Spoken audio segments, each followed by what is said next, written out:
All right, guys, how is everybody doing? Wow, we've got a huge turnout today. We usually do these things in the evening. We thought we'd mix it up, try the daytime. I know some of you can't get to it in the evening. Maybe you're like me and you've got a family, or you work in the evening. And I'm really surprised. I didn't think there were going to be this many people here intraday or during market hours. So that is fantastic. We'll give it a few minutes here, let everybody roll in. We've already got a huge turnout. But usually it takes about 5 minutes for everyone to come in here. So what I want to know is this your first time? Are you a newbie here? Are you already part of the family, or are you going to become a part of the Bulls on Wall Street family? So let me know that. Looks like we've already got a lot of first timers here. That is awesome. We've got some new blood.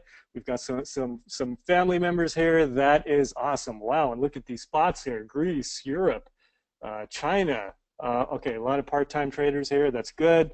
Let me know if you day trade, you're full-time, if you're a full-time trader, a day trader, working around your job. All right, we got someone here from San Diego where I am. What's up, Tommy? Okay, a lot of boot camp members here, a lot of swing trade members. Germany, wow, wow. Day traders, swing traders, full-timers. This is awesome. Seattle, Orlando, Louisiana, another one from Germany, Arizona. Wow, we've got people from all over here. We'll give it a few more minutes. Take a look at what we're going to go over here today, and make sure to stay through the whole thing if you can. I know some of you are working, but try to do it, because at the end, what we're going to do is whoever stayed until the end, we're going to pick 5 of you. And next week, I think it's going to be next Wednesday, so it's probably going to be February 1st in the evening.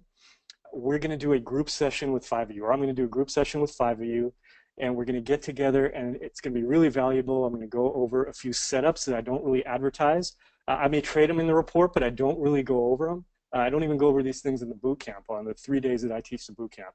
Really valuable. I mean, we charge a lot of money just to do this. Kunal and I both do some of this on the side, and you're going to get that for free. So stick around. It will be awesome. As usual with everything we do, we make it very valuable, worth your time. So stick around for that. Now, when I start these, while I'm waiting for everyone to roll in, I always like to do a book recommendation, because I always get questions about what are the best trading books. And my response is most trading books are garbage, which is true, aside from the Bulls on Wall Street book, which is awesome. But even the Bulls on Wall Street book, it's a supplement to the boot camp. I mean, you need to go through the boot camp and learn all that stuff, and then it's supplemented with a boot camp book. So what I do is focus on books that will help you outside of trading, and those are the ones that have given me the most value. The first book here is The Daily Stoic. I'm sure a lot of you have already read this, because Stoicism is getting really big now, but I've been a follower of it for a long time. I've always been really into philosophy. But the big thing about Stoicism and what's in this book is it focuses really on 2 things. One is overcoming obstacles, and that is really important as a trader. Those of you who've traded for some time, or even beginners, you know, no matter how good you are, there's always obstacles in trading. And a lot of traders who would be great traders give up early. So you have to be able to overcome the obstacles. I mean, just look at the companies we trade, the Fortune 500. I think that I read a statistic a while back that over half of the Fortune 500, those companies actually developed during recessions or depressions, when there were big obstacles. And here they are now, Fortune 500 companies. And the same thing for trading. When we get into my introduction here, you're going to see that I've blown up 2 accounts, and I could have easily given up. But you have to overcome these obstacles, and this book is great. What it does is it takes every day, 365 days, and gives you a quote, and then the author here, Ryan Holiday, talks about it. It's fantastic. So overcoming obstacles, and also it really focuses on what's in your control. And that's what you need to focus on, not what's out of your control. And as a trader, you really have to understand that not everything is in your control. There's a lot you can do, that once the trade is on, and even then you can manage the trade, but you can't control what it's going to do. And that's very hard for a lot of people. So when you can get in that mindset of doing everything you can control, it will make you a better trader. Another book here I'm reading right now, I have to plug this one, book on Bill Walsh. The Score takes care of itself I'm a huge 49ers fan. Some of you are probably surprised that I'm not wearing my 49ers hat, which I almost always am. But what I wanted to point out in this book here is this section here where Bill Walsh talked about the bottom 20% determining your success. We can see that right now with the New England Patriots. Those of you who are football fans, but you don't need to know football to understand this. And even with the 49ers, when they had all these stars like Joe Montana, Jerry Rice, Dwight Clark, Ronnie Lott, all these guys, and now with the Patriots, they basically have one star, Tom Brady. But it's that bottom 20% that they focus on that a lot of teams don't even care about. Again, those of you guys who are football fans who watched last week, Hogan was cut by 2 or 3 other teams. He played lacrosse in college, and yet Bill Belichick, the coach of the New England Patriots, saw something in him. He was at the bottom of their roster, but look what's happening now. And it was the same thing with the 49ers. Whenever someone would get hurt, they had these guys that they had developed who could come in and they would still win. Now, how does this apply to trading? We're talking about football. It's huge in trading because it's not just your big trades. If you look at all your trades, that bottom 20% is huge. And Chris here just wrote, "You have hair." Yes, I do, although it is coming out. But yeah, no hat today. Only because I have to go see my kids at school after this, and I can't be wearing a hat at school. But anyway, going back to what I was talking about. What was I talking about? I completely forgot we were talking about these books here. Can someone remind me what I was talking about here? Because I totally forgot. But anyway, going back to that 20%, oh yeah, that 20%. Going back to that 20%, you can look at my trades, you can look at your trades. They're probably going to be losses, that bottom 20%, but it's how you manage them. And part of what we're going to do today is talk about the 5 trading mistakes to fix. One of them is your reward to risk. And if your bottom 20% are huge losses, you're probably going to be a losing trader, no matter what you're doing on the upside. So you need to know how to manage that bottom 20%. And that's key in a lot of areas in life. So those are the 2 book recommendations. We're about 8 minutes in here. I talked a little too much. So let's get started now. A huge turnout here. What the agenda for today, I'm going to do a quick intro because there's so many new people. So some of you guys know everything about me. That's okay. You can listen to it again or just go to sleep until we get to number 2. Number 2, we're going to get to the state of the market in 2017. Very important to know what's going on in the market and where you should be. So we're going to talk about that. Last year, we were up over 40% on the year, and there were specific periods where we had the huge gains. And there were other periods where I had drawdowns, and that's part of trading. But you really need to know where to push it. And we set ourselves up good in that first webinar in 2016, and we traded according to what we were seeing, and we had that huge run in the beginning. And we're going to try to replicate that again this year. Then we're going to go over 5 actionable setups that could be traded pretty soon here. So, to the first state of the market, we're kind of getting an idea of where we're going forward. Then we're going to talk about 5 actionable setups that could be setting up right now. Then we're going to talk about trading mistakes, since there are so many newbies here. These are mistakes you have to fix before you can be a winning trader. We're going to touch on those. The number 5, since big tech is in play after a little bit of a down spell around the election time, there was a rotation into some other areas, but big tech is back. So the Facebooks, the Amazons, the Googles, the Apples, we're going to talk about that. And then when we're all done, I will do a quick question and answer. So have your questions ready at that time. And then we're going to pick the 5 winners. Actually, I'm not going to pick it here. We'll pick the 5 winners at the end. I think you'll get an email when after the webinar. So one of our guys here is going to go through, find out who participated, who asked questions, who stayed till the end. And from there, we'll pick 5. Now, I hate to exclude people, but the point of these group sessions is they have to be small. I usually do it one-on-one. So we have to keep it small. So we'll keep it to 5, but I'm going to keep doing this. So with every webinar, I'm going to do this. So if you don't get picked this time, there'll be a next time and a time after that. We're going to do these regular webinars this year. And if you don't get picked, by summer or fall, I'll just get together with you at some point. So you will get to do something like this if you don't get picked today. All right. So that is the agenda. Now let's get to it. We'll talk about a little about me for those of you who are new here. So I started trading, well, I've been really trading since I was in high school, but I really got into trading when I was in law school.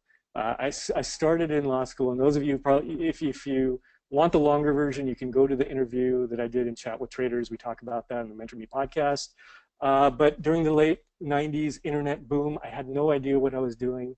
I ran up account from 5,000 to 200,000 in literally a couple of months.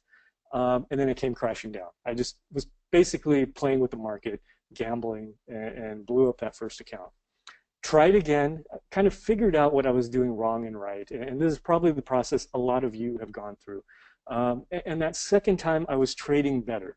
I realized I had to figure some stuff out, and I started learning, but it wasn't coming together. And I was in that accumulation of knowledge phase, which I think a lot of you are in, where you know all this stuff, but now it's putting it all together. That's the phase that I was in, and it was more of a slow grind. And I actually, even though I blew up that account, and this was now not the late 90s, this was around 2003, somewhere in there. And at that point, even though I blew up that account, I was actually encouraged. And this is part of that when we talk about, when I was just talking about the obstacle is the way, and overcoming your obstacles, where you're working at it, you're seeing improvement, and even though it was a loss, I was encouraged by it because I knew I was getting better and I knew I could do this. And then it was, I kind of went back and forth. At this time I was starting up a family, I was really into my career, but I was still trading. And about 2 years later, that's when everything kind of came together. And I had this light bulb moment. It wasn't just one thing. It wasn't like I figured this one thing out. It was just this point where everything came together. And then I just started trading well. And from that point, I basically was trading part-time. I was in the legal field, trading part-time around my job, doing my research in the evening, putting on trades during my breaks, during my lunchtime, which I know a lot of you guys are. And I grinded that account up for about 5 years until I broke off full-time. Now, during that period when I was part-time trading, I had started a little blog only because all my law school buddies would be asking me about stock trading tips. And I got tired of it, so I would just give them this blog post. And back then, we really didn't know what blogs were, and you didn't even know you could monetize them. And it got picked up by the Wall Street Journal and a couple other things. It got really big, and some people would ask me to mentor them and other things. And Kunal was actually one of the people who asked me to mentor him. And so that's how we first got in touch. And those of you who are really new here who don't know, Kunal is the president, CEO, the founder of Bulls on Wall Street, a fantastic trader. So mentored him, and then we lost touch for a little while. We kept in communication, but not as tight. And I was trading full-time by this time, so I had given up my job, trading full-time for a couple of years. And honestly, with swing trading, I was a little bored because I was full-time now. Some of these positions you're just holding for a while, and it's not like day trading where you're doing it all day. So I was looking for something else, and at that time he had contacted me, and I didn't even know about his site. And he was like, "Hey, I've started this site. I want to start a swing service," because by that time, Kunal had taken that foundation that we'd gone over, and he'd applied it to day trading. And what you day traders and swing traders, and those of you who are doing both, are going to find is 70 to 80% of the concepts are exactly the same. Even the patterns are the same. Only the time frame is different. And then obviously there's things specifically to swing trading and day trading that you really need to know that are different. Maybe that 20% that separate them. But a lot of it is the same. So if you have that foundation, you can do either one, day trading or swing trading. So he had transitioned into day trading, wanted to start swing trading, and I've been running the swing service ever since 2014. It's been great. We've had 20%, 20%, and last year was about 43%. And each of these years crushing SPY and some difficult markets to trade. So it's been great.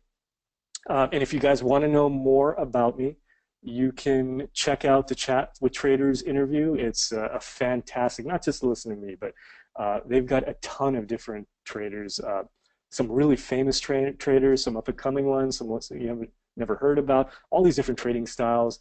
Aaron runs that. It's fantastic. You can get it on iTunes, but you can listen to me there. And also the Mentor Me podcast, it's on YouTube, and we go over a lot of stuff in there and actually dig in a little deeper into some other areas of my trading. So check those out.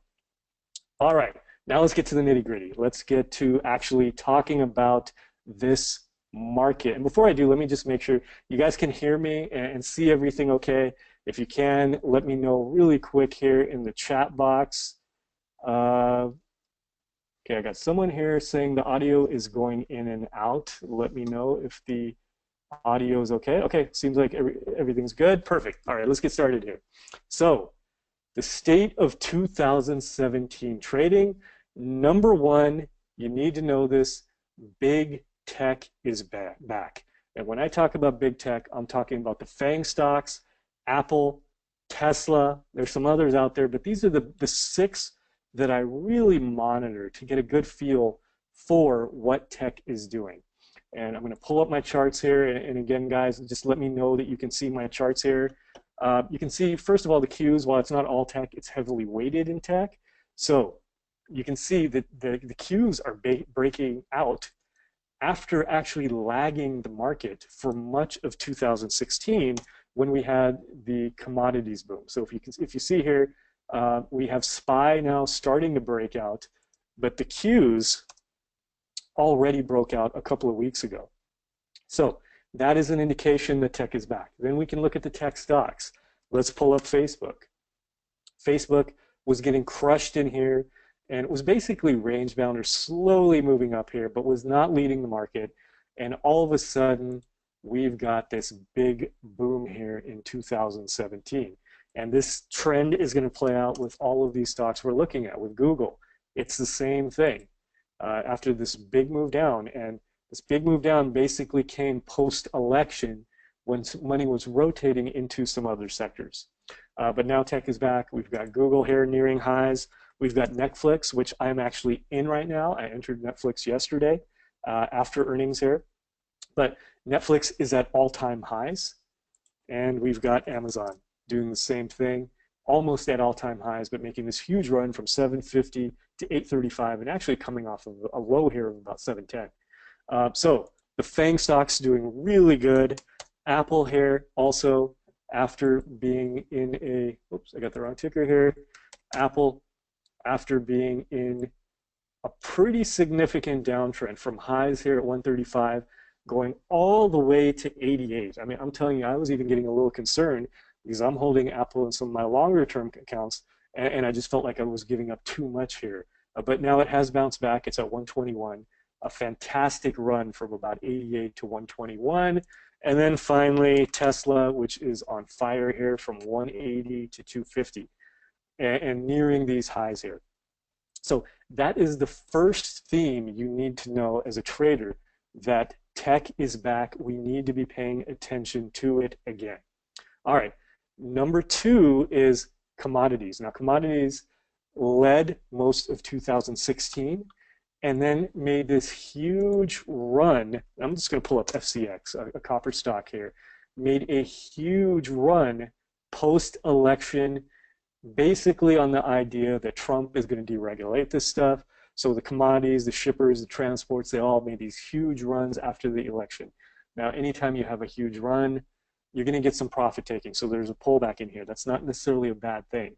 But we have to assess now, is there going to be a continuation, or was this the extent of the run? And at this point, we are looking like there's a potential continuation here. So if we look at FCX, if we look at AKS, which has pulled back in here after earnings, but still is kind of in limbo. If we look at X here, has pulled back.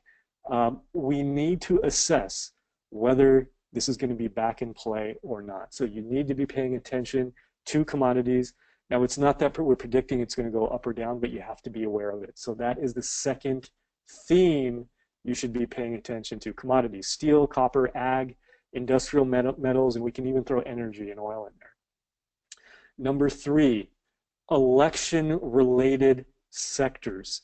Russia, you know, everybody knows Trump has these ties to Russia. So how is Russia going to react to that? It reacted like gangbusters post-election. We can see here, here's, you know, the early November, and it basically made this huge breakout. RSX is the Russia ETF. You can trade that, or you can trade a leveraged ETF, which is going to move more. So you can make more out of it, which would be RUSL. And looking at our USL here, we have this huge move from 70 all the way to 110, has pulled back, and now has broke out of this 9 moving average. Those of you who are new, then I pay attention to this 9 moving average and how stocks relate to that level. So Russia, we need to be paying attention to. And basically for Russia here, and we'll talk about this in actionable setups, we want to see if it can break 110 now. If it can break 110, that might set up the next big move. And we also want to pay attention to Brazil. Now, Brazil did get crushed a little bit here post-election. Not sure exactly why, but obviously there were some concerns related to the election. But since then, like big tech, has been on fire. So we need to be paying attention to Brazil here. We can get some really good trades. Just like Russia, I'm looking for the break of the high here around 38. So if we can break that level, we'll probably, and we'll talk more about that when we get to actionable setups. And we need to be aware of defense stocks. So basically, almost any time in the beginning when a Republican gets in, there's an emphasis on defense, and it's no different with Trump here. So we knew going in that military or defense is going to be in play. And you can see here BA specifically has made this huge move. And look at that move today. Breaking out over this range, definitely a stock you should be watching. Since the election, when it was at 138, it's already at 168 here. So we're going to be watching BA. We're going to be watching General Dynamics, which has made this huge run here, again, since the election from about 155 to 180. We'll see how that reacts. If it can break 180, I would probably take that. LMT is another one to watch. Now, it's been crushed a little bit while it made that post-election move. It's been hit because I think Trump went specifically after them because they had some bloated contract. And he was basically saying the government is not going to pay this much for it. That hurt LMT. But I would imagine it's going to bounce back here at some point. So pay attention to defense-related stocks. Now, number 4, we need to be paying attention to semiconductors. If we look at the semiconductor ETF, it's basically been on a huge run here since May, running from about 51 to 75, and every time it's looked like it's going to break down, it has come back strong. It's actually breaking out to highs here. So semiconductors should definitely be on your list. When we get to actionable setups, we're going to talk about a semiconductor stock that we can trade. And finally, biotech and financials. So let's start with the easy one first, and that is financials. So another one that has been on a huge tear since the election, which is actually a little surprising because the talk was if Trump got elected, that would be bad for financials, but the opposite has happened. It moved from about 27 here all the way to 43 on this leveraged ETF FAS. Now we're watching, and I'm actually in financials right now. Entry was around 42. We're at 43 right now. But what we really want to see is a break of this high here. If financials can break this high, this should set up the next big run after consolidating here for a while. So pay attention to financials. And then finally, biotech, and we'll just use the leveraged ETF here. Biotech has been a tough trade, and I actually got stopped out the last time I traded it. It's given us a lot of false signals here, but you definitely want to be paying attention at all times to biotech, whether it's going up or down, because even if it's hard to predict the move, once it does start moving, it tends to make these big trends. I mean, just look here, it went up 100%, it went down 50%, went up another 100%, and we're seeing some of that again. And you want to be able to try to trade these as a swing trader, even if you get stopped out for some small losses. When you do hit, you're going to hit big. So, for instance, I'm not going to be discouraged from trading biotech because I lost the last trade I took. I know the next time could give us a big move, and that'll wipe out any loss I took on that previous trade. So, I'm already getting responses here that biotech's really dangerous. It's more dangerous if you're trading specific junk type biotech or low tech or low float biotechs. But if you know how to manage your risk and you know how to trade these ETFs, it's okay. You can manage your risks here. And remember, the upside is huge on these if you do hit. Okay, so Those are the key themes for 2017. So if you're swing trading, if you're looking to trade, write this stuff down in a notebook, in a journal next to you here. You need to be aware of big tech, commodities, election-related areas like Russia, Brazil, and defense, semiconductors, biotech, and financials. Watch these areas, learn how to trade them. If you're a member of the trade report, we talk about these things every day. We go over these sectors every single day, and almost all of our trades come from these sectors here. So pay attention to these sectors right now. All right, now let's get to the fun stuff, the actionable setups. I listed that I was going to go over 5, but I couldn't stop at 5. So we're going to go over 9 different actionable setups here. And when I say actionable, it does not mean just jump in today. What I mean is they are setting up for a potential trade. So maybe tomorrow, maybe today, might be a week from now or 2 weeks from now, but there are these triggers that we're going to watch for that if they hit, we're going to trade. And actually a few of these I'm in right now. So let's start with FCX. We already got a little introduction to FCX. FCX is a copper stock, and it is on fire here. It has moved from 13 to 1650.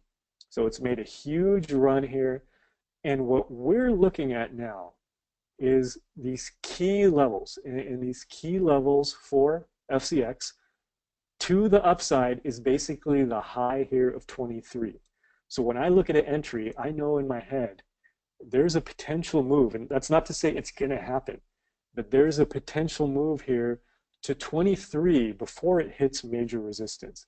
And to a lesser extent, we have this consolidation here and some open gaps here, maybe around 19. So let's say I was to enter here at 16. My initial target would probably be here around 19, and then I'd know potentially we could get up here around 23. So I know to the upside, that is my potential reward. So when we're trading, we're always calculating our risk reward. How much can I win on a trade, and how much can I lose on a trade? You can manage the loss unless it gaps down against you. You can pretty much set, I'm entering at 16.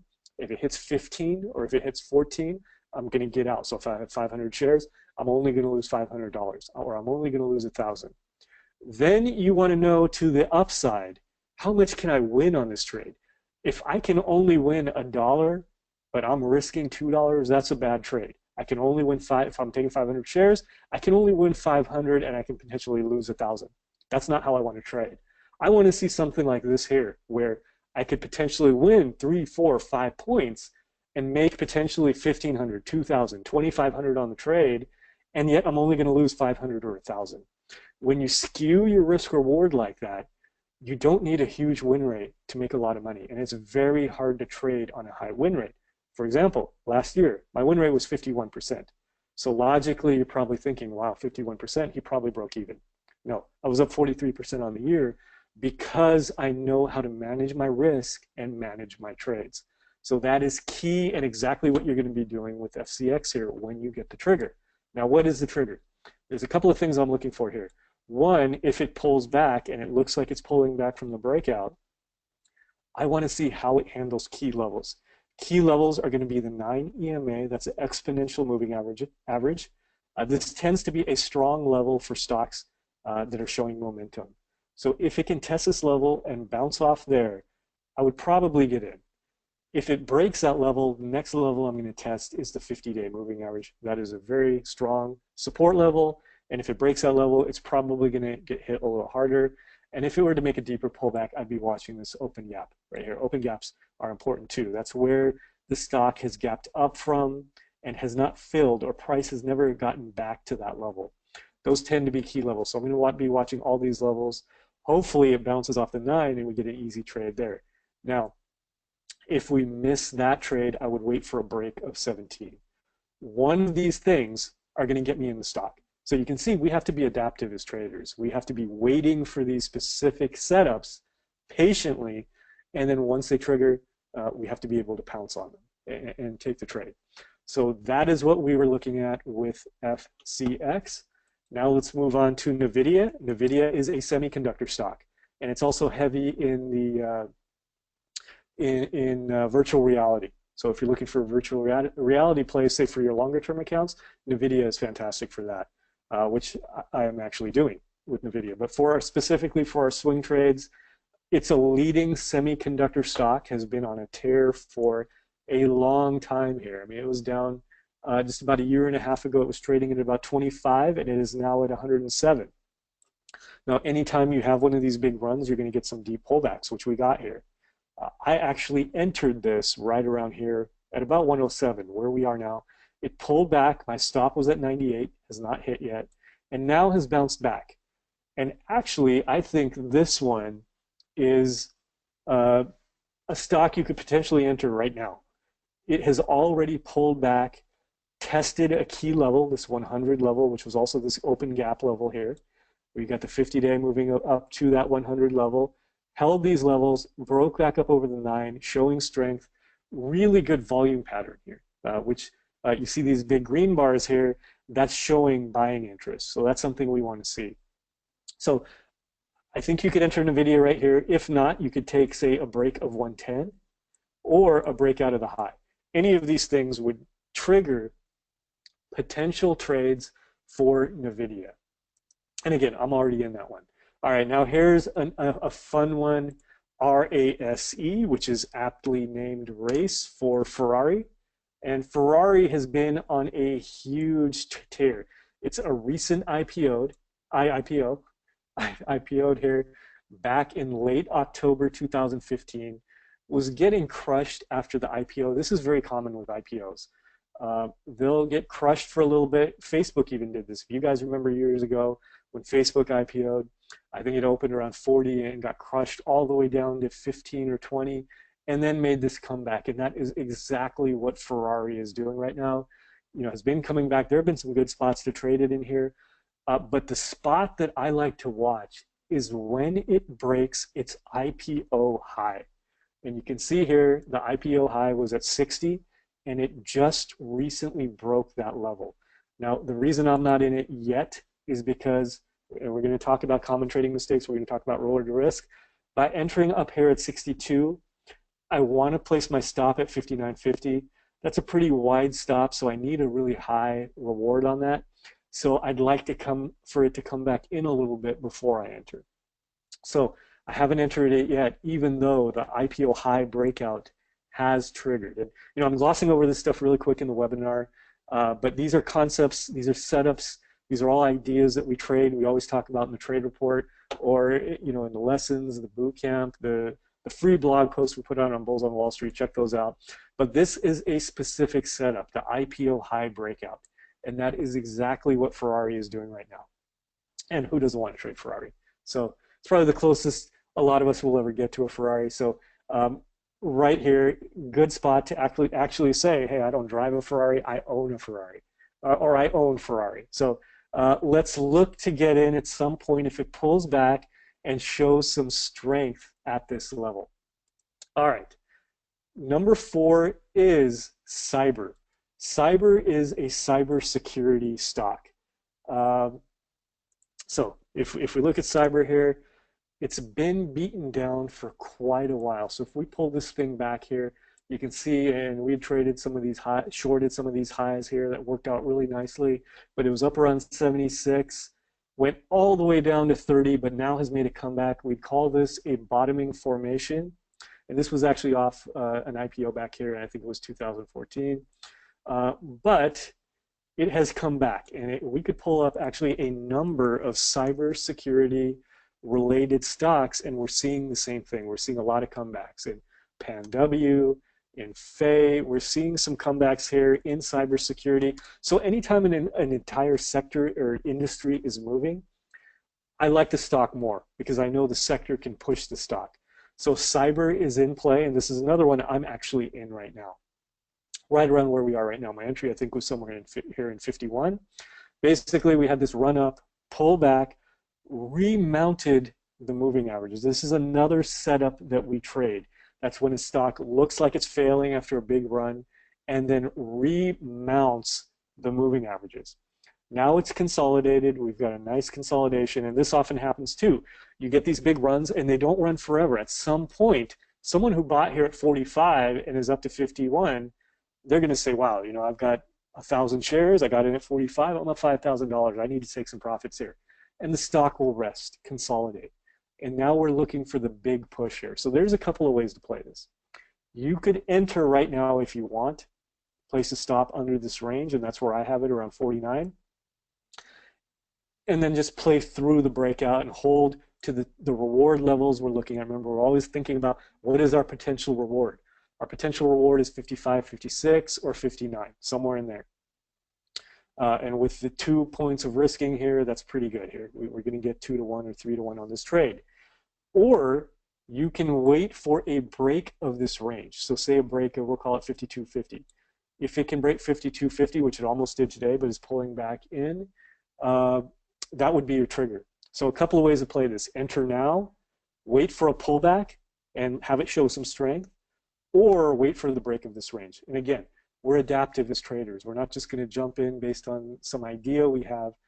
We're going to wait for the stock to tell us what to do and adapt to that. So cyber, setup number 4. Number 5 is YELP. Everybody uses YELP. I still have no idea how they make money. But anyway, it's a fantastic stock here. Has made a huge run here. You can see when we traded it before. Back, the last time I traded it was in May 2016. It was a $2,300 win for pretty quick hold. Classic breakout pullback type trade. But now we're looking to trade it again. And what we're seeing here is a test of the highs. So we want to see at this level, and there's a couple of things we're going to be able to do. So there's 2 different setups that I trade when a stock is near highs. And guys, again, I haven't seen any questions for a few minutes here, so just I want to make sure that the audio and video is okay, so just let me know here real quick. Okay, perfect. All right. So when a stock is making this attempt at highs, there's a breakout setup and there's a failed breakout setup. So essentially a potential long play, a potential short play. So with YELP, if it breaks out and holds that level, we can go long. A little tricky here because we've got some intraday action, but I'm going to go by where the close was, right around 42, and we're at that level, right around 42. So I want to see if YELP can hold this level. If it can hold this level, I'm going to get in as a breakout play.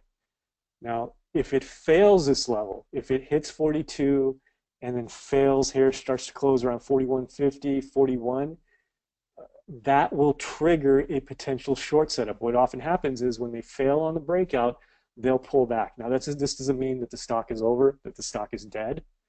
It may come back again, but I can play the pullback. And if I enter here maybe at 41.50, I can easily play my stop at 43. I'm risking $1.50 multiplied by how many shares I have. If 1,000 shares, that means I'd be risking $1,500. If I'm 100 shares, it would be $150 I'm risking. And I know my potential reward is probably somewhere in here, around 38.50. And that would give me the 2 to 1, 3 to 1. So if I'm risking 1,500, I know I can make 3,000 off this. If I'm risking 150, I know I can make 300. The amounts don't matter, it's how they relate to each other.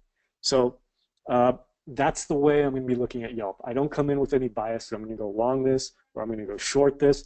I'm going to let the stock and the setup tell me what to do. All right, so that's 5 of them, but I couldn't stop there. Let's talk about a few more here. SWKS, and what you guys are seeing here is a lot of different setups and patterns that we trade. As traders, and we're going to talk about this when we go over common mistakes, we have a toolbox of setups, but we're not always trading them. We need to know when, just like a carpenter or someone who works with tools, you have this tool belt, but you need to know when to use these specific tools. And I'll tell you, I did my floors once and I used a jigsaw trying to cut that thing, and it took me about a month to do what should have taken me 2 days. So it's the same concept here. So SWKS is an earnings breakout setup. So SWKS, you can see here, this was an earnings breakout, very different pattern than what we've been looking at. Broke out on earnings 4 days ago, and it has been running ever since. So here, I'm looking for one of 2 things. And when I talk about earnings breakouts in the boot camp or with other people I work with, we go over 7 different earnings breakout setups. In the bootcamp, I go over 3 of them. But this is one of those plays where when you see a stock running, you know at some point it's going to pull back or there's going to be some profit taking. And you look for that short opportunity. It could come at day 4. Day 4 is when I start looking for it. It could come at day 10, but we're going to look for the trigger. And that's basically a negative candle after it's been running. I'm stocking SWKS for that. Today might be the day. Now, if it doesn't put in that runner short or it fakes you out and you get stopped out, sometimes they consolidate and they make the next big run. So again, just like with the other trade we went over with the high breakout or breakdown, we don't go in with a preconceived bias. We may go long this, we may go short this. It depends on what the stock is going to tell us. And the other thing is the news doesn't matter. SWKS had fantastic news. But as those of you know who have been watching the market, all of these stocks that break out with fantastic news, at least 50% of them will end up breaking down. It makes no sense. You wouldn't expect that logically, but that's the way they end up playing out. So even though it has fantastic news, we could still potentially short this thing. Now, it doesn't mean we think it's going to break down completely, but if it puts in that candle here at 91.83, even if someday it's going to hit 100, before it does that, it may pull back to 86 here, and I could profit off those 5 points. So SWKS, setup number 6, that's an earnings breakout play. So we're seeing all these different kind of setups here that we're trying to trade. Now let's get to some of the big picture stuff that we already talked about. We talked about Brazil, we talked about financials, we talked about Russia. So let's take a look at Brazil here. BRZU, that is the triple leveraged ETF that I use as a trading vehicle for Brazil if I want to trade Brazil. Now, Brazil is very extended. There's no way I would enter here at 44. It's just too extended. This is an overbought indicator showing that it is extremely overbought at 92. You rarely want to buy when things are this extended. So there's a couple of things I'm looking at here for Brazil. Number one, it could be a potential short. At some point, these big runs fall apart. It happens over and over again. Just look at these last big runs. Look at what Brazil did here on this big run, got crushed. A lot of opportunity to the downside. Here, again, 18 to 39, and then it had this pullback down to 28. So 10, it doesn't look like a lot compared to this, but that's 10 points. You know, only 100 shares, and you've got $1,000 right there. 1,000 shares, and you've got $10,000 right there.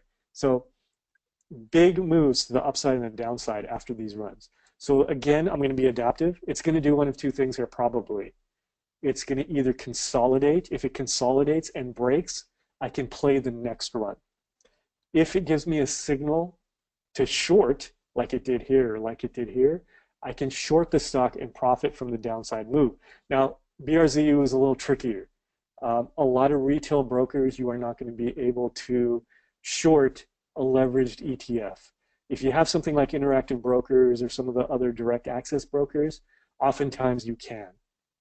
If you can't trade, if you can't short BRZU with a lot of these leveraged ETFs, they actually have what they call an inverse ETF. So let's just look at the financials, which we're going to go over in a second. If you wanted to short financials, you would go long with FAS.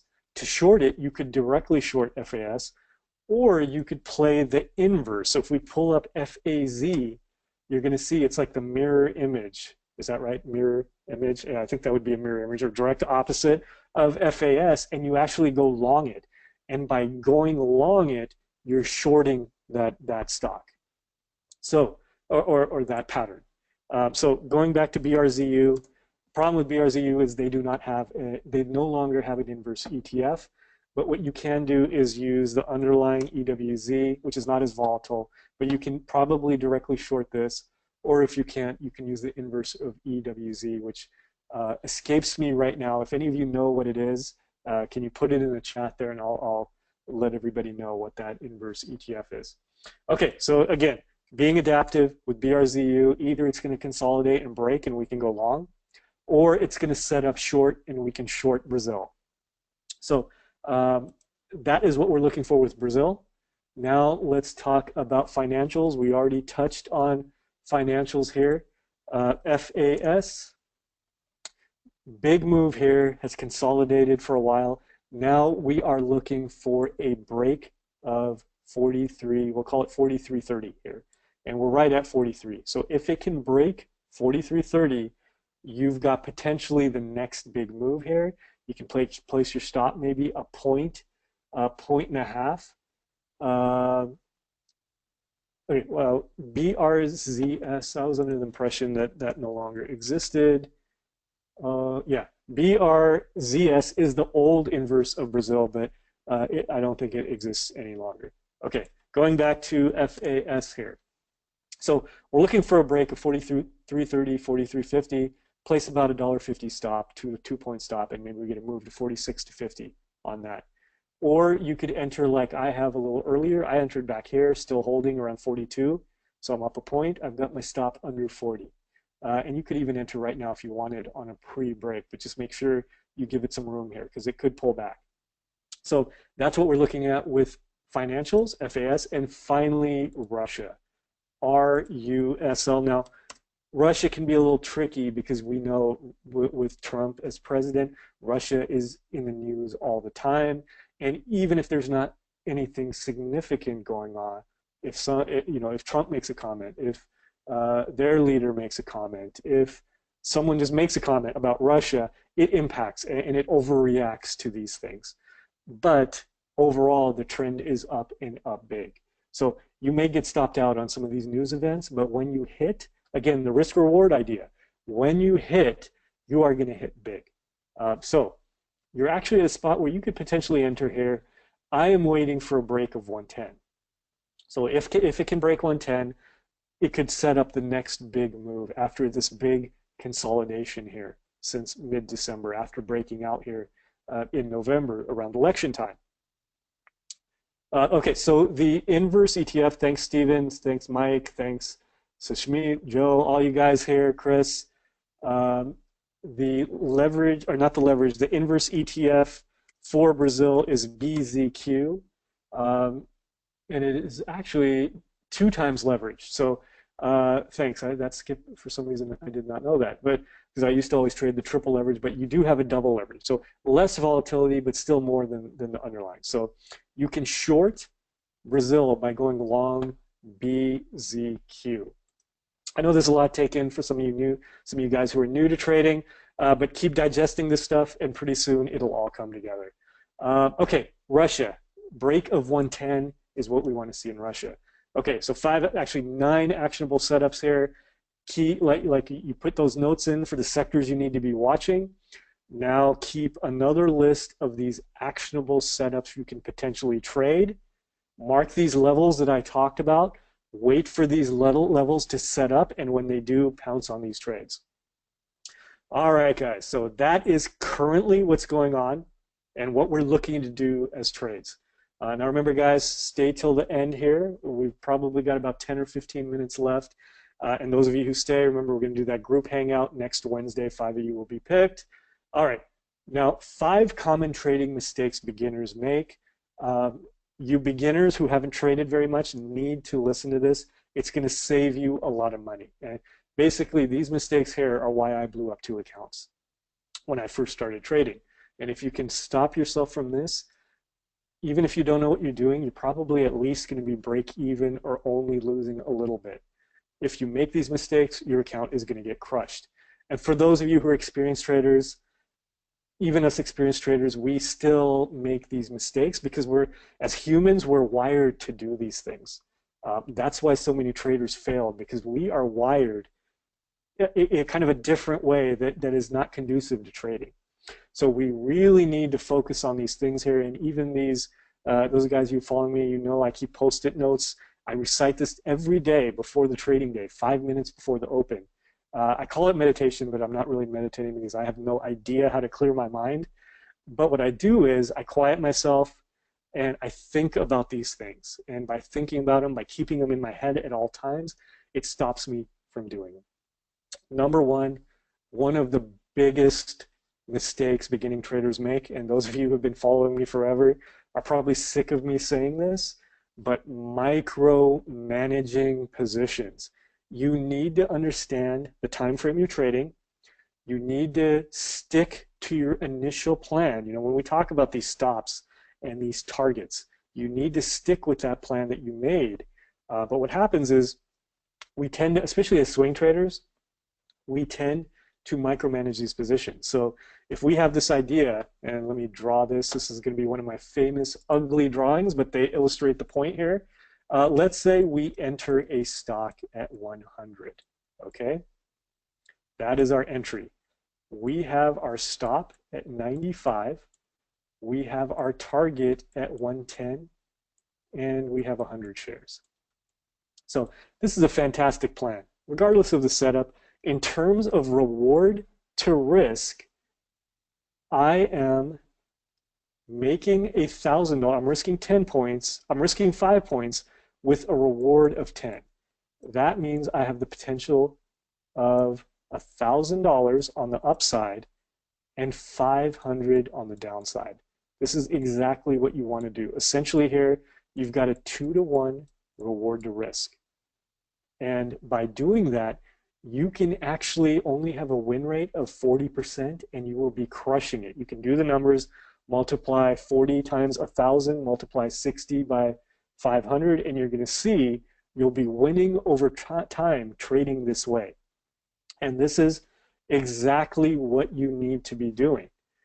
Now, what happens is we come into these trades with the best laid plans. So, you come in with this perfect plan, you enter the trade, you say to yourself, and you guys are probably sick of me saying this too, set it and forget it. Let it go to 110, let it go to 95. Whatever happens, happens. That's what I talked about in the beginning of that book I love so much about Stoicism, because they talk about focusing what's in your control.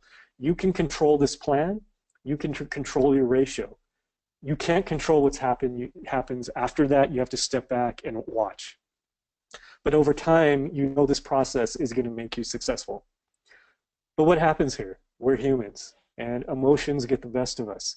We see this thing go to 105, and we start thinking, wow, I'm up $500 now, or I'm up $5,000, whatever it is, whatever your position size is. And you think, I don't want to lose this money, but I'm going to watch, I'm going to wait. Okay, so it goes to 106. Then these things do not go up in straight lines. It's very rare for you to have a trade that just, boom, goes right to that target. It's going to go like this to that target. So you're going to be at 105 thinking, you've got the $500, I'm on my way to 110, I've got that $1,000, book it. Then what happens? It pulls back to 103. And that freaks you out because what was $500 is now only $300. And you say to yourself, I better get out of this position and lock in what I've got. So I'm going to get out here at 103 and fantastic, I made $300. This is a win. Now, an experienced trader knows this is not a win. You actually lost on this trade. Now, specifically to that trade on a micro level, yes, you won. You won $300.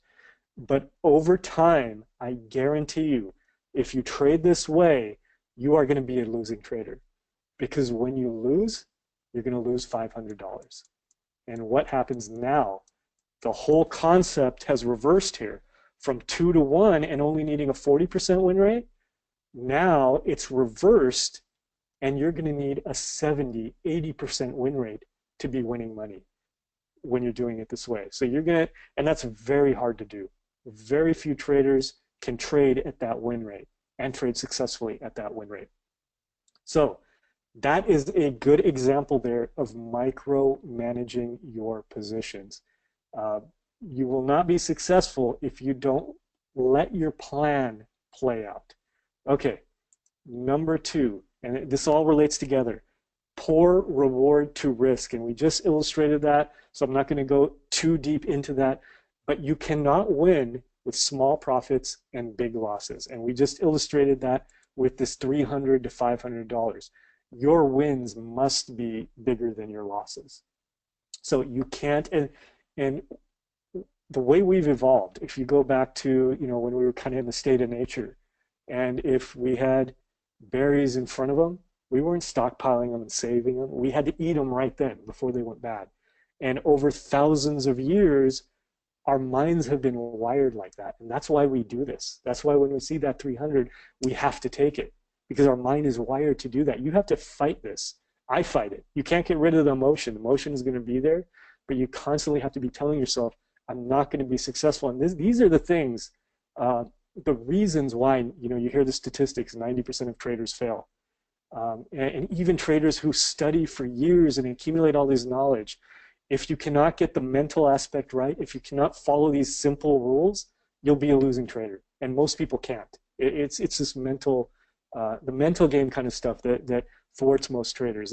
These things are not easy, are not hard to learn. It's putting them into practice. So you need to have the appropriate reward to risk. You cannot win with small profits and big losses.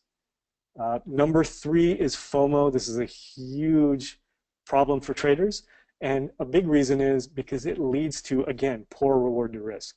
Fear of missing out, which leads to chasing stocks. So as I've been going over these stocks with you, like let's take Tesla.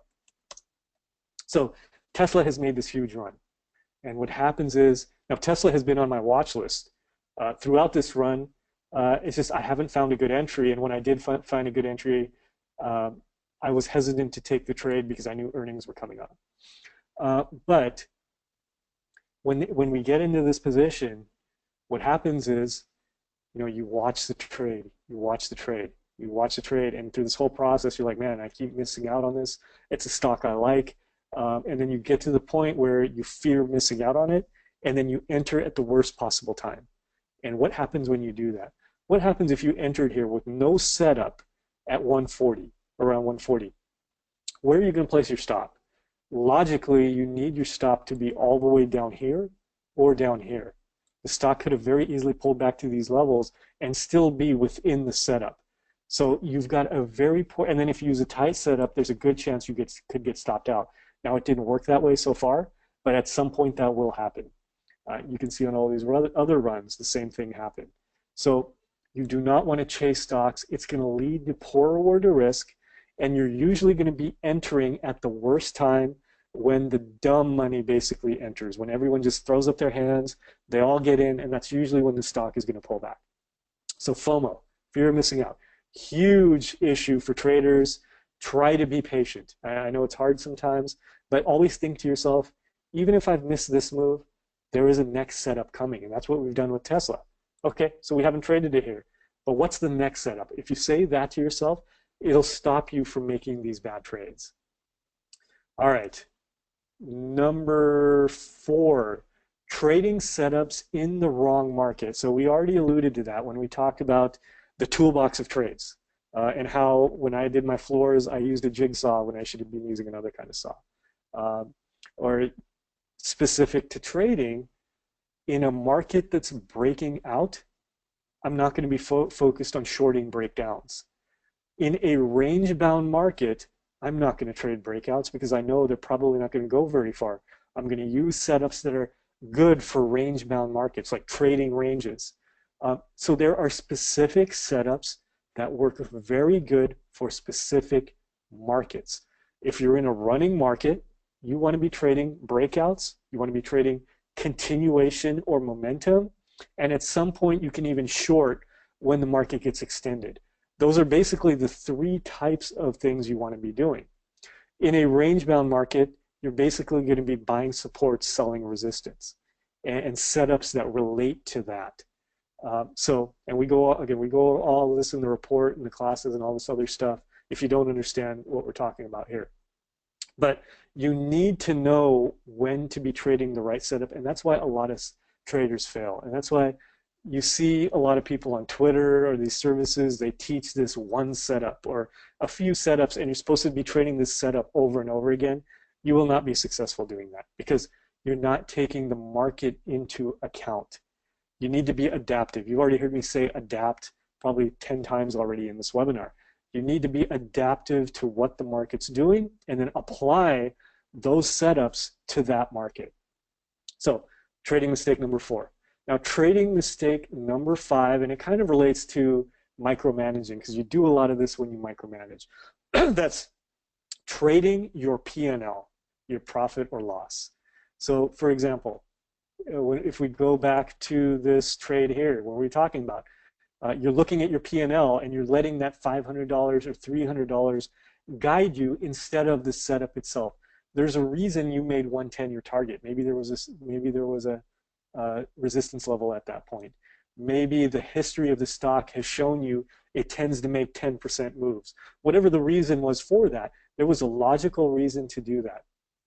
And if you're looking at your P&L, it's going to take you away from the setup, and you're only going to be trading the money that you think you have or don't have.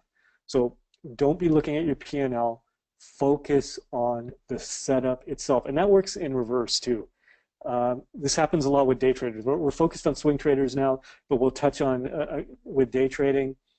A lot of day traders, if they're in the red for that day, if they've taken 5 trades and they end up being down, whatever it is, $100, $500, $1,000, whatever size account you trade, rather than saying to yourself, you know what, there's no more setups, I'm going to stop trading, you think to yourself, I can't close down $100 today or $500 today. I need to make it back. And you do this revenge kind of trading where you're just trying to get back to green. And normally what happens, maybe once in a while you get back, but normally what happens, it leads you to bad trading, and you're going to even get bigger losses. So what was going to be a $500 losing day ends up being a $2,000 losing day. And those of you who have had these big losing days, it's usually something like that. If you would have stuck to the setups, stuck to your trading rules and parameters, you would have never had that big losing day. All right, guys, so that's the 5 common trading mistakes. I'll take your questions at the end here. We've got one last thing to do, and we've already actually kind of touched on it, but let's talk about the big tech stocks here. So Facebook, Amazon, Google, Netflix, Tesla, Apple.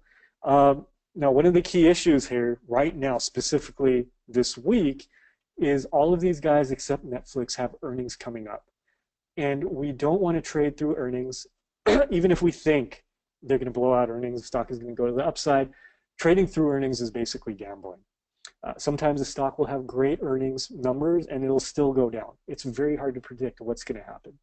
So we wait till after earnings. So if I've got a stock and earnings is coming out within a week or two, I'm probably not going to trade it. So I love every one of these stocks right now, and I wish I could be in them.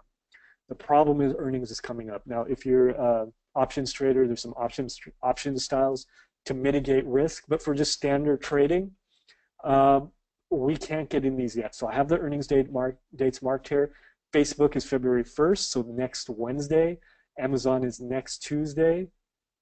Google is tomorrow. And right? Yeah, tomorrow. Tesla is 8th, so it's a little ways out. So you could even potentially maybe take a trade in Tesla now if you saw a good setup. It still is a ways out. And then Apple is the 31st, next Tuesday. So we can't really trade these yet, except for Netflix, which I'm actually in. Once earnings was out of the way and it's set up, I got into Netflix. So what we're going to be looking for here is essentially what they do around earnings. So if we look at Facebook here, Facebook is moving really nicely. It's at 133. If it can break out post earnings above 133, which will hit all-time highs, that would be a good spot to enter. So I want you guys to be aware of this 133 level going into earnings. If we can break that level, it's going to be a good spot for us. Amazon here, almost exactly the same thing. Has made this nice run, is hitting highs here at about 845. We want to see that post-earnings move above 845 or maybe 850, round number 850. So that would be Amazon. Google, same thing. It's actually at recent highs here. Let me see if these are all-time highs. Oh, okay, so Google is actually at all-time highs now. So it hit the all-time highs here right around 837. Now, I would love to be in Google right now, but we can't because earnings is coming up. So we're going to watch how it reacts to earnings, and because it's already so extended and above highs, I'd probably wait post-earnings for some consolidation and then look for a setup at that point.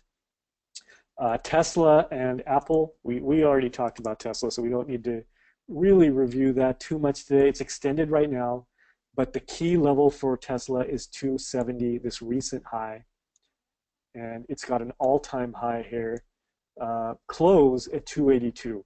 So those are key levels. You want to see the stock break those levels. If it breaks those levels, it could break this big range right here and set up the next big momentum run for Tesla.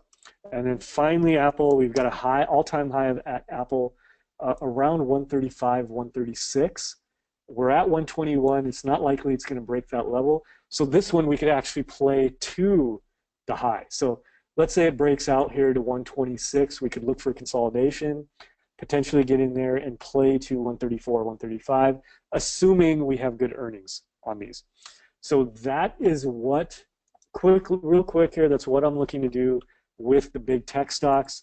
I'm already in Netflix. I think I went over this earlier in the webinar. Essentially, we have this breakout pullback here, and I'm playing it to 145 or 150 with my stop under this range here. All right, guys, this was fun. Great webinar here. We're going to do a little Q&A here. Those of you guys who have lasted here to the end, after we get through the Q&A, 5 of you are going to get an email, and on February 1st in the evening, I'm going to do a 5-person group session where I'm going to go in depth into one of the setups that I touched on here, but really in depth, and we're going to go over it, analyzing more than you've ever seen in any book or heard anybody else talk about it. And actually, some of these setups I've never even seen anyone do. So it's going to be really something new that you haven't seen before. We're going to do that in the next on next Wednesday. So check your emails. 5 of you will get an email for that. And remember, guys, those of you who don't end up getting that email, I'm going to do more of these. So keep coming back, and eventually you're going to get called. And if you don't, I'll do something for you. Don't worry about that at some point. So, all right, question. You guys have asked a ton of questions as I was talking here. And if you've got any more, what I'm going to do here, first of all, I can't believe the turnout for an intraday webinar here during market hours. So what I'm going to do is go over some of these questions, and if I can't get to any of them, I'm going to do a quick hit video, maybe this weekend or next week, and I'll put it up on Bulls on Wall Street in the blog, which, by the way, those of you guys who are new here, go to the blog. I've got a ton of blog posts in there. Kunal has a ton of blog posts on day trading in there. So much free content that you'll probably almost know everything we do just from going into the blog. And then bootcamp is starting up here. I'm going to be teaching 3 bootcamp classes next week. It's more focused on day trading, but you do get an introduction to swing as well. So look into the bootcamp. I have the swing trading service. I'll actually pull that up for you guys right here. Well, my drawing wasn't that ugly this time. All right, actually looked pretty good. Okay, but go into Bulls on Wall Street. Go to Swing Trade Alerts. When you go into there, there's a monthly plan. You can check it out, and then there's an annual plan, which is half the price. You're basically paying $50 a month. So you get a daily video. I'm going to go into. Wow, I'm not even logged in. Okay. Here, let me log in here, and this is how you would log in too. And you also get an email or a text with the reports and the trade alerts. So the trades I take will come into your trade alerts. And I can't pull up the video right now, but you get a daily video, you get a summary, and my focus list of what I'm looking to trade. And also go into the blog. I've got a ton of articles there, and I'll actually pull up one of the articles here. Here's this. Here it's coming up now. The Swing Alert Service. So here's the video I put up this morning. Every morning you get this video. A little summary of the video. I want you guys to listen to the video. It's about 5 to 10 minutes long. It doesn't take too much of your day, but just listening to that video gets you set up for the day. And then you've got the focus list, the current positions we're in, different things we're looking at. You can just click on them. The charts will come up. And then you can also, so that's the premium service, but you can just go into the blog here, and there are a ton of articles here. I put out this free weekly swing report, which you can sign up for. Then here, let's see. Here's the last one I did, how to trade Netflix profitably with no setup. Went over a trade we took. You saw the setup. There's a write-up on it. So a lot of free content here for you guys to check out. Okay, let me get to the question and answer. Wow, there are just a ton of questions here. I'm just going to go through a few of these. And then what we're going to do is I'm going to put out a video with the questions I did not get into. And you guys can go through that, especially if you asked a question here. Okay, how do you get over the fear of losing? Great question, Brett. It's tough. It's hard to say to yourself, you know what, I have to learn to take losses. I mean, last year, 49% of my trades were losses. You just have to know how to manage the wins. What you have to say to yourself is, one, trust the process you're using and understand this process is going to lead to wins. Going back to the New England Patriots, Bill Belichick says this: trust the process. Do your job and trust the process. And you're not always going to win. Does Brady complete every pass? No. Are there drop passes? Yes. Are there missed tackles? Yes. That's the same thing as our losing trades. But you know you're going to win more than you lose if you trust this process and do what you're supposed to be doing. The other thing is manage your risk. I know we've got all kinds of traders here with big accounts up to $1 million and small accounts down to $2,000 or $5,000. So let's say you have a $10,000 account. If you're risking $1,000 per trade, like we did that risk thing, that is way too much. If you have a $10,000 account and one loss is going to get you down to $9,000, you practically can't win, because you will go through drawdowns where you lose 5 or 6 in a row, and all of a sudden you're down to $4,000 or $5,000. You have to manage your risk to a level where the trade doesn't even bother you. For me, when I lose $1,000 on a trade, I don't care. It doesn't affect me in any way. So it depends on your account size. So if you've got a $10,000 account, maybe that level is $200. So you only risk 200. And then if you lose 200, big deal. So you're down from 10,500 down to 10,300, or 10,000 down to 9,800. It's not going to impact you. Basically, if you go to bed nervous about your trades, there's something wrong, and you need to decrease that risk. If you do that, you never want to lose, and it always bothers you, but it will help you a lot. Okay, can you show one particular trading pattern? It really takes me a while to do that. Kelvin, go into the blog and look for all the posts I've done. There are literally probably over 100 posts going over different patterns. So take a look at that. And then obviously in the bootcamp, I'm going to go over some, and the trade report videos, I always go over the patterns. But that last one, that Netflix trade, you'll see a pattern in there. So with what you've said with micromanaging trades, what do you suggest using for a stop? I never like to risk more than 1% of my account. So if going back to the 10,000, if you have 10,000, 1% would be, wow, my mind's blanking now. I think that would be $100. So that's what I'm looking at. I never go over 2%. So when you have a stop, you have to think of not only logically where it makes sense on the chart, where support is, where resistance is, but you also want to think about where your own risk reward makes sense. Do you ever use the VWAP? I only use the VWAP for my day trading, which we're not talking about here. We're talking about swing trading. On swing trading, I don't use the VWAP. Do you view the 90 EMA as support resistance type indicator? Yes and yes. So basically with the 90 EMA, not necessarily am I making a prediction that the stock is going to bounce there or is not going to bounce there.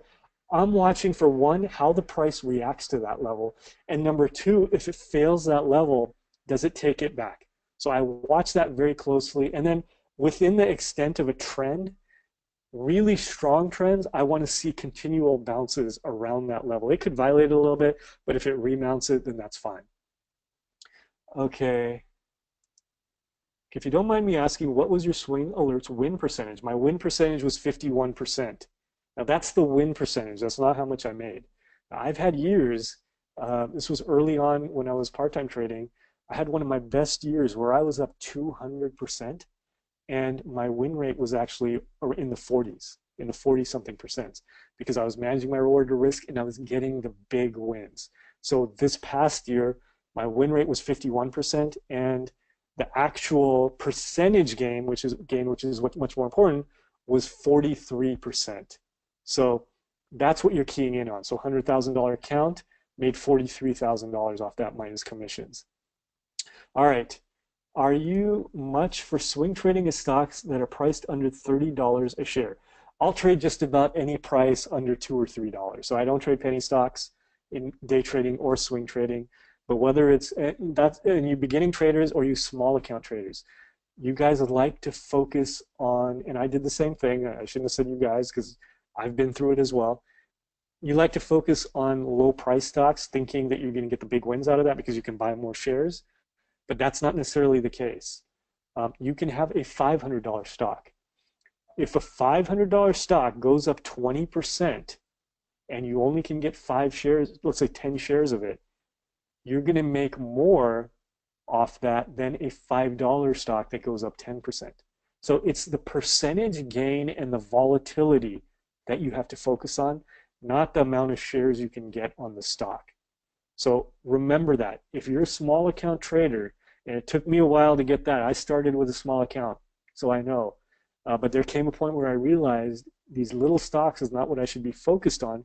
It's the best stock. And the best stock can be a $5 stock. It can be a $500 stock. It's the volatility and the setup. Okay. Can you use these setups for more expensive stocks? Or must they, yeah, what I just talked about here. The price of the stock doesn't matter. Love the morning videos. Gets me looking on the focus list. Okay, great. Thank you, Roger. Down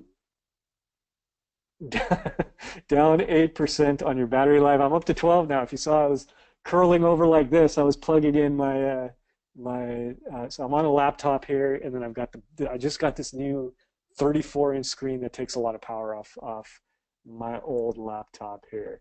All right. Most of the seminars I've seen with you or Kunal talk about setups, but very few talk about scanning for those setups. There's a specific reason for that, Marty, and that is because I'm not big on scans, actually. I use very basic scans. Essentially, all I scan for, I use very loose scans. I've been through the cycle, especially when I was a beginning trader, I thought the holy grail was scans. And I worked hours, probably hundreds of hours, developing and testing scans back in the mid-2000s, thinking there was some magic to that. And after a while, you're going to find out there is not. So what I do, and you're going to find this out in the bootcamp if you're in the bootcamp or in the trade report, you see that I'm always talking about sector analysis. I'm tracking money flow and sectors, and I'm picking my stocks out of there. And then I apply my setups to my watch list as I'm going through the watch list. So I'm not big on scans. The only scans I do really on a daily basis are breakout scans, a simple 5% breakout, breakdown scan, and then I scan for overbought and oversold stocks. After that, I do very little scanning. All right, Prof. Pick me, pick me, pick me. All right, we'll see. We'll see. Part of it's going to be random. Part of it's going to be those of you who stayed till the end, and part of it's going to be who participated well. So we'll see how that plays out. But you definitely will be called one of these times here. Okay. I'm currently in school getting a degree in finance. So taking another course is out of the question for me right now. Okay, I'm not sure what your question is. I will say that, you know, whatever field you're going to go into, finance is fantastic. You're going to learn a lot of stuff in school that's going to apply to what you're doing. And even when I was in law school, I actually took a ton of MBA classes for fun. We were allowed to do that, and I did that. But what you're probably finding out is a lot of this stuff, while it's really good in understanding the companies, it doesn't necessarily correlate to what's going to make you money as a trader. All right, how do you convince yourself there's more upside to a stock making all-time highs, specifically Netflix? Really good question, Sushmeet. I went through this feeling when I was an early trader where I'd say to myself, man, this is all-time highs. How much higher can it go? And you would be surprised. If these things break their highs, that often sets the next big run up. So what I want you to do is look at the historical stocks of Netflix, Google, Facebook, Apple, and look at back in 2012, 2011, 2000, whatever it is. Watch when they broke these highs, and if they did not fail, how far these stocks ran. We can just pull up Netflix right now and see. You know, to get to 139, it's broke all-time here. It broke all-time high here at 69, and then it doubled. It went from 69 to 130, almost doubled. So Someone may have been saying here, geez, this is an all-time high. How much can I make? And there you go. It went up 100%. So don't be deterred by something making an all-time high. All right, thinking of subscribing. Good info today. That's great, Ron. Man, I have got literally hundreds of questions here that I can't get through right now. I'm going to take a few more, and I promise you guys, be on the lookout. Maybe somehow we can get it to everyone who attended here. I'm going to put out a video answering as many questions as I can. It should come out in about a week here, and you'll get that. Let me just go through a few more here. Can you please show me slide 2 one last time? I'm not sure. Okay, Christian here. Okay, there was the agenda. There is the quick intro. I don't think you want to see that. State of big 2017 trading. You want to know big tech, commodities, election-related sectors, Russia, Brazil, defense, semiconductors, biotech, financials. And if it's this one, actionable setups, FCX, NVDA, race, cyber, YELP, SWKS, BRZU, FAS, and RUSL. All of this stuff, put in a notebook, write it down, keep track of this stuff. Does this technical analysis work in the Indian stock market? Now, even though I'm Indian, I'm born in the United States, my parents are from India, I've never traded the Indian stock market. I do trade the ETF when it comes into play, INDL. But I will tell you that a lot of these, now some things are specific, obviously, earnings plays here. Maybe they work in India. I don't even know how earnings work over there. But a lot of technical analysis is just based on human psychology and these things that play out over and over again. So for example, I'm working with a guy who's in the UK. He's from New Zealand, and he's right in there with Australia. And he trades the US market, he trades the UK, he trades the Australian market. And he's using the same analysis. And that was a question I actually had for him. Hey, does this stuff that we're doing here work in the Australian market? He was like, yeah, it's working like gangbusters. It's actually working better over there. So I would imagine in the Indian stock market, these setups work exactly the same. I've traded futures with these same setups. I've traded pre-market with some of these same setups. So I would say probably yes. There might be some things you have to kind of pick up on that maybe in India they do a little differently, but overall, yeah. Okay. What indicators do you use to track overbought, oversold? Number one is the eyeball test. Over the years, I've used less and less indicators. Think of it as if you study any of like the great painters, when they started out, they used a lot of lines. And as they develop, they understand which lines are important and which are not. And even though they have less lines in their paintings, they're more impactful. That's the same thing with trading. Remove as many indicators as you can. So basically, I'm using the eyeball test, but as a guide, I use stochastics, and that's the only thing I use, and I only use it as a guide. So basically, with let's say Netflix, if stochastics are hitting above 80, I'm going to think about, is it overbought? Is it overbought? And then I'm going to use the eyeball test as well to help me, and price action to help me. What are the candles doing? Has it consolidated in here? What has it done in the past?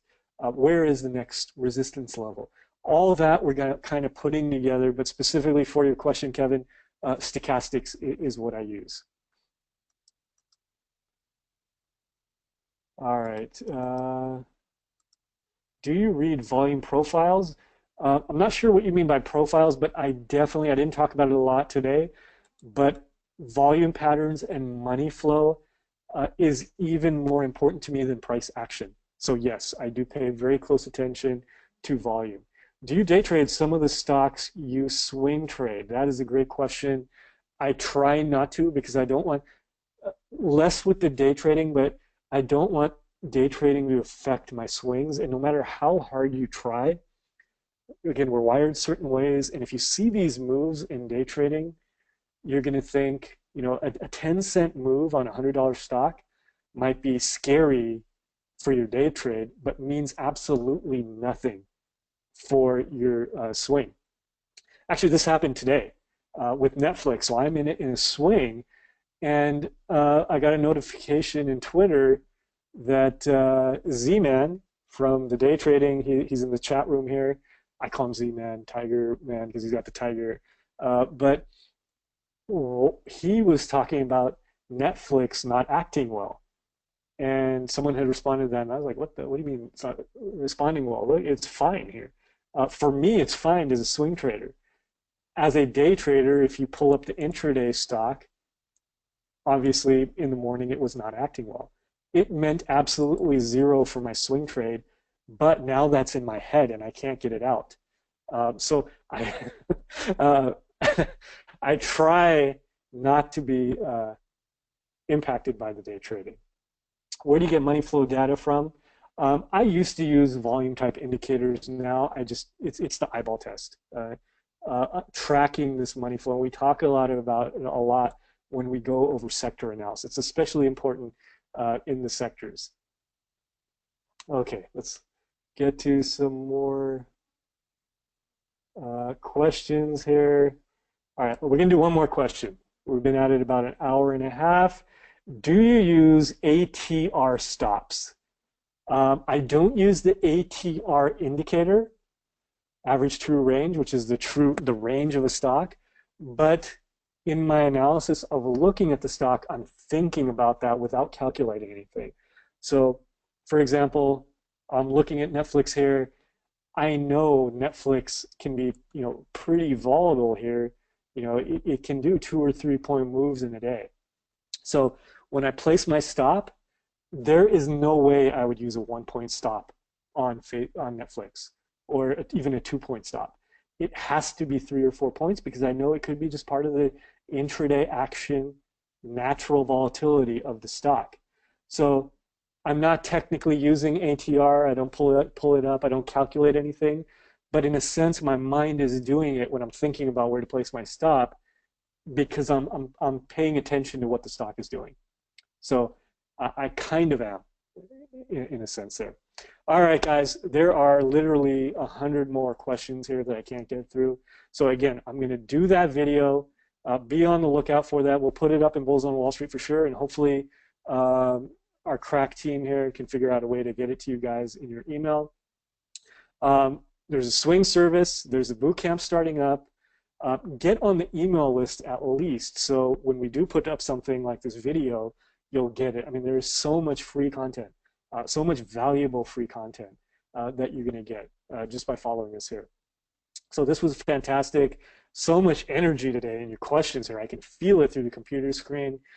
So I'm looking forward to you guys, all you new guys coming in, joining with us, and all of you guys who have been here with us.